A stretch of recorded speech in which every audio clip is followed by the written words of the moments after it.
As you can see in the description, there are over 100,000 people who are waiting on the organ transplant list for organs. Now, I'm just going to take a general rule of thumb and go with 10% of those people are children. There are 10,000 children on the transplant list waiting for lungs or hearts or whatever, and these are people who may never grow up to see adulthood. Now, if we do legalize these bills, we could have normal citizens, not necessarily homeless, normal people, say a father of 4 who's 40 years old who wants to donate a kidney to a poor, dying young child, and save her life so she can grow up and be an extraordinary citizen and maybe do something extraordinary for herself. I don't see why you would say no to helping children or helping anyone who is dying, waiting for a lung or kidney or anything. And even if there are car crashes stuff that could donate lungs or whatever, there will still be more and more people waiting to get these transplants. There's been such people like Walter Payton. He was such an awesome person that he was not willing to buy his own organ illegally in order to live. But if he had done so, if he gone over to he was a humanitarian, he could have gone on to do so many greater things if he could have just bought it legally. He was too good of a person to buy it illegally. Legalizing this bill will not only help save people, it will help save all Americans, and should be passed. Okay, do you have a question? Yes. Alright. So that 4-year-old girl you were talking about earlier, should she be made to pay for the organs? I'm sure that if her family is willing to find someone, I'm sure that in a financial market, they would be willing to find someone who would be able to sell their organs for a reasonable price.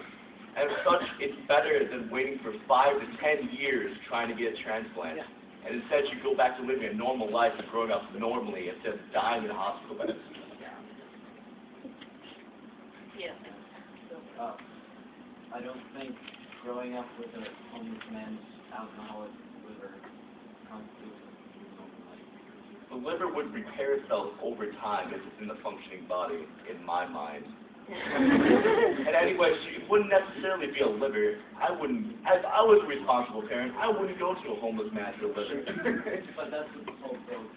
Well, it could be anyone. This could be a guy living on Montana who enjoys a nice horseback ride in the woods. Maybe he's not looking for necessarily super financial gain, but he's looking for a nice pick-me-up. Maybe buy a boat. Inherently, the organs that you're going to be receiving, just based on who is going to be selling them, like the general market, is going to be those who tend to have the more damaged organs, the alcoholics and smokers who need the cash.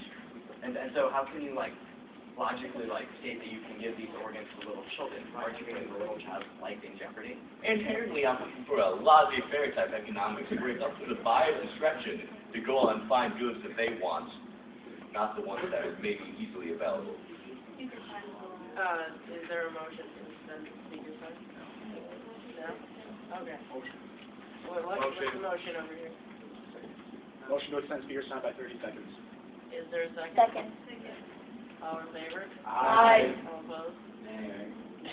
Alright, so, just to go with all the damaged organ selling, isn't it true that if you read section 2 of the bill, it says that there is going to be a group of physicians who look at each organ before transplanting to make sure that you're not getting one that's completely damaged and could potentially harm the patient when it's transplanted? Exactly, so we wouldn't have a graft versus host conflict where the introduced lung or good doesn't actually end up killing the person. Yes.